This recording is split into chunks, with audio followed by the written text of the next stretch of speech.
Hi hello नमस्कार. स्वागत आहे तुमचं नाशिककर कोमल या मराठमोळ्या यूट्यूब चॅनलवर. प्रत्येक महिन्यामध्ये पौर्णिमा येते. मराठी महिना सुरू होऊन 15 दिवस झाले की पौर्णिमेची तिथी येते. प्रत्येक महिन्यातील पौर्णिमेच्या तिथीला वेगवेगळं महत्त्व असतं. तसंच सध्या ज्येष्ठ महिना सुरू आहे. ज्येष्ठ महिन्यातील पौर्णिमेला देखील खास महत्त्व असतं. ज्येष्ठ पौर्णिमेला वटपौर्णिमेचं व्रत साजरं केलं जातं. प्रत्येक सुवासिनी महिला या वटपौर्णिमेच्या सणाची आतुरतेनं वाट बघत असतात. कारण या दिवशी सुवासिनी महिला व्रत ठेवतात. 7 जन्मी हाच पती मिळावा म्हणून वडाच्या झाडाची पूजा देखील त्या करत असतात.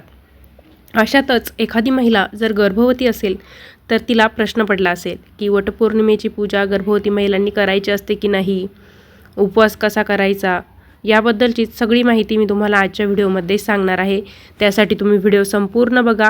व्हिडिओ बघत असताना कमेंट्समध्ये ओम नमः शिवाय असं नक्की लिहा. चला तर मग आजच्या व्हिडिओला सुरुवात करूया. वडाचं झाड हे दीर्घायुष्य असतं. त्याचप्रमाणे आपल्या पतीला दीर्घायुष्य लाभावं म्हणून वटसावित्रीचं व्रत केलं जातं. आपल्या सुखी संसारासाठी प्रार्थना केली जाते. वटपौर्णिमेचा सण म्हणजे सुवासिनी महिलांचा आवडता सण असतो. नववधू महिलांसाठी तर पहिली वटपौर्णिमा खूप खास असते. पण वडाची झाडा पूजा आपण जेव्हा करतो, वडाची पूजा करतो, तर वटपौर्णिमेचं व्रत गर्भवती महिलांनी करावं का, याबाबत बऱ्याच महिलांना माहिती नसते.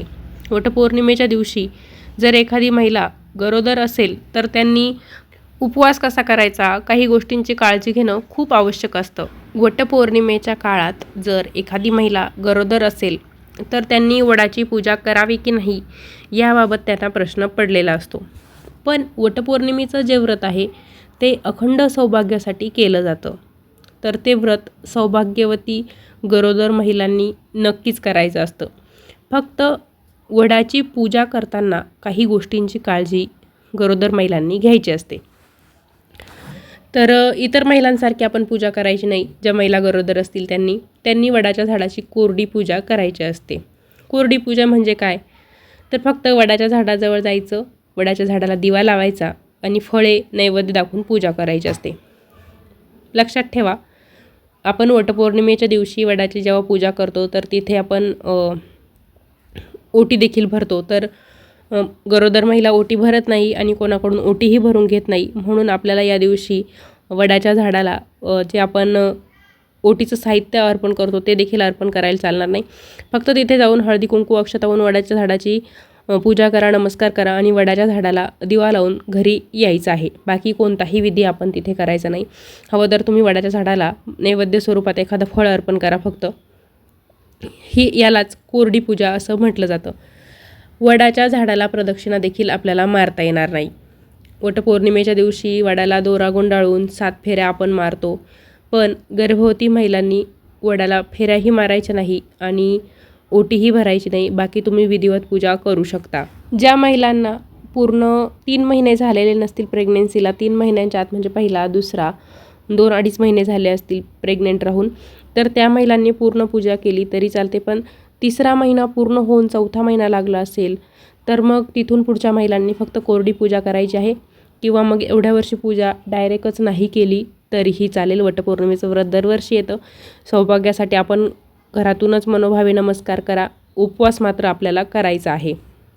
गरोदर असताना म्हणजे आणि फारच जर 8वा-9वा महिना चालू असेल तर तुम्ही कोरडी पूजा देखील करायची नाही. कारण प्रेग्नेन्सीमध्ये महिलांना वडाच्या झाडाकडे जायला, तिथे बसायला वगैरे त्रास होऊ शकतो. त्यामुळे आपली तब्येतीची काळजी घेऊन तुम्ही पूजा नाही केली तरी चालेल. आणि इच्छा असेल तर तुम्ही फक्त कोरडी पूजा करा. बाकी 3 महिन्याच्या आत जर प्रेग्नेन्सी असेल तर तुम्ही पूर्ण विधिवत पूजा करू शकता, म्हणजे प्रदक्षिणा वगैरे मारू शकता. वटपौर्णिमेचं व्रत करू शकता. फक्त खाण्यापिण्याची विशेष काळजी घ्यायची आहे. डॉक्टरांचा सल्ला घ्यायचा आहे. आरोग्य जपायचं आहे. फळं, दूध, उपवासाचे पदार्थ खाऊन हे व्रत नक्की करा. पण तब्येतीला झेपत नसेल तर एखाद्या वर्षी म्हणजे एवढ्या वर्षी हे व्रत नाही केलं तरी चालेल. फक्त वडाच्या झाडाची कोरडी पूजा करा, मनोभावे नमस्कार करा, अखंड सौभाग्यासाठी प्रार्थना करा. गर्भवती महिलांनी वटपौर्णिमेचं व्रत करताना वटपौर्णिमेच्या दिवशी जास्तीत जास्त पाणी प्यायचं आहे. आपलं शरीर हायड्रेट ठेवायचं आहे, म्हणजे जेणेकरून आपल्या शरीराला थकवा जाणवणार नाही आणि वटपौर्णिमेच्या उपवासाचा, व्रताचा कोणताही त्रास आपल्यावर आणि आपल्या बाळाच्या आरोग्यावर होणार नाही. एवढ्या गोष्टींची पुरेपूर काळजी घेऊन हे व्रत करायचं आहे. उपवास करताना जास्त वेळ उपाशी राहू नका. तुम्ही पूजा करायला जर उशिरा जाणार असाल, शुभमुहूर्त उशिराचा असेल, तर त्या अगोदर थोडंसं तुम्ही खाऊन घेतलं तरी चालेल. त्यामुळे तुम्हाला कोणताही त्रास होणार नाही आणि शक्यतो डॉक्टरांचा सल्ला घेऊनच हा उपवास तुम्ही करायचा आहे. वडाच्या झाडाची पूजा करायला जाताना देखील वडाचं झाड जर खूप दूर असेल घरापासून किंवा खूप अडचणीत झाडाझुडपांत असेल तर नाही गेलं तरी चालेल. तिथे जाऊन तुम्ही फक्त कोरडी पूजा करा किंवा आज घरातील दुसऱ्या सौभाग्यवती स्त्रिया जाणार असेल तर त्यांच्यासोबत जा, त्यांची पूजा बघा आणि तसंच तुम्ही आलं तरी चालेल किंवा फक्त वडाच्या झाडाला हळद कुंकू अक्षता वाहून दिवा लावून या, कोरडी पूजा करा, बाकी प्रदक्षिणा वगैरे मारू नका. वटपौर्णिमेच्या पूजेचं महत्त्व असं आहे, सावित्रीने आपले पती सत्यवानाचे प्राण यमाकडून परत मिळवले होते. तो दिवस म्हणजे ज्येष्ठ पौर्णिमेचा दिवस होता. त्यामुळे या महिन्यातील पौर्णिमेला वटपौर्णिमेचा सण तेव्हापासून साजरा केला जातो. आपल्या पतीच्या सुखासाठी, दीर्घायुष्यासाठी, सुखी संसारासाठी हे व्रत आपण करत असतो. वडाच्या झाडाखाली सत्यवानाचे प्राण परत आणले होते सावित्रीने.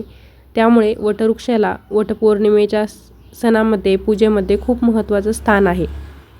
वडाला 7 वेळा फेऱ्या मारत दोरा बांधून 7 जन्मासाठी हाच पती मिळावा अशी प्रार्थना आपण सुवासिनी महिला वडाच्या झाडाकडे करत असतो. त्यामुळे वटपौर्णिमेचा दिवस प्रत्येक विवाहित महिलेसाठी खूप खास असल्याने या दिवशी सुवासिनी महिला वडाच्या झाडाची विधिवत पूजा करत असतात. गर्भवती महिलांनी वडाच्या झाडाची पूजा करायची की नाही ते आपण जाणून घेतलं, पण एखाद्या महिलेला मासिक पाळी असेल, सुतक असेल, विटाळ असेल तर मग अशा वेळेस काय करायचं? मासिक पाळी असेल तर तुम्ही फक्त उपवास करायचा आहे. कोणतीही पूजा, कोरडी पूजासुद्धा तुम्हाला करता येणार नाही. सुतक असेल, विटाळ असेल तेव्हा देखील तुम्हाला पूजा कोणतीही करता येणार नाही. कोरडी पूजाही नाही आणि कोणतीही पूजा करता येणार नाही. सुतक, मासिक पाळी, विटाळ असेल तर फक्त आपल्याला उपवास करायचा आहे. बाकी कोणतीही विधिवत पूजा करायला आपल्याला चालणार नाही. बऱ्याच स्त्रिया असं करतात की वटपौर्णिमा जवळ आलेली आहे, पिरियडची डेट पण तेव्हाच आहे, मग पूजा करायला मिळावी म्हणून मासिक पाळी लेट करण्यासाठी गोळ्या खातात. पण हे चुकीचं आहे. त्यामुळे आपल्या तब्येतीवर परिणाम होतो, पिरियड्सवर देखील परिणाम होतो. म्हणून मासिक पाळी येत असेल तर येऊ द्या, काही हरकत नाही. पुढच्या वर्षी आपण वटपौर्णिमेची पूजा नक्कीच करू शकतो. पण वटपौर्णिमेची पूजा करायची आहे त्यासाठी मासिक पाळी लेट करण्याच्या गोळ्या खाण्याची आवश्यकता नाही. हे चुकीचं आहे. त्यामुळे त्याचे साईड इफेक्ट्स आपल्या शरीरावरती होत राहतात. तर असं चुकूनही करू नका. गर्भवती महिलांनी देखील पूजा करताना, उपवास करताना विशेष काळजी घ्यायची आहे. कारण पूजा करायला गेल्यावरती तिथे वेळसुद्धा लागू शकतो. म्हणून तुम्ही पाण्याची बॉटल, एखादं फळ सोबत घेऊन जा. तिथे गर्दी असते, वेळ लागतो, बराच वेळ उभं राहावं लागतं. तर गर्भवती महिलांनी शक्यतो अशा जास्त गर्दीच्या ठिकाणी पूजेला पण जाऊ नका. कारण वटपौर्णिमा म्हटले की प्रत्येक वडाच्या झाडाखाली आपल्याला खूप गर्दी बघायला मिळते. त्यामुळे गर्भवती महिलांनी पूजा करण्यासाठी जाताना आपल्याला लेट झालं तर मग पाणी, फळ वगैरे सोबत ठेवा. आणि जर तुमची प्रेग्नन्सी 3 महिन्यापेक्षा जास्त असेल तर तुम्ही फक्त कोरडी पूजा करा. 3 महिन्यापेक्षा कमी असेल तर तुम्ही पूर्ण विधिवत पूजा करू शकता. तर मंडळी, असा आहे आजचा व्हिडिओ. आजच्या व्हिडिओमध्ये आपण गर्भवती महिलांनी वडाच्या झाडाची पूजा करायची की नाही, उपवास कसा करायचा अशी सगळी माहिती जाणून घेतलेली आहे. तर तुमच्या घरात कोणी गर्भवती महिला असेल तर त्यांच्यापर्यंत हा व्हिडिओ नक्कीच पोहोचवा. व्हिडिओ आवडला असेल तर लाईक करा, जास्तीत जास्त शेअर करा. अजून आपल्या चॅनलला सबस्क्राईब केलं नसेल तर धार्मिक, आध्यात्मिक, सणावारांचे व्हिडिओ बघण्यासाठी आजच नाशिककर कोमल या मराठमोळ्या यूट्यूब चॅनलला सबस्क्राईब करा. त्याच्या जरी बेल आयकॉन आहे त्याच्यावर क्लिक करा, म्हणजे नवीन व्हिडिओचे अपडेट तुम्हाला नोटिफिकेशनद्वारे मिळतील. पुन्हा भेटूया अशाच एका नवीन व्हिडिओसोबत. धन्यवाद.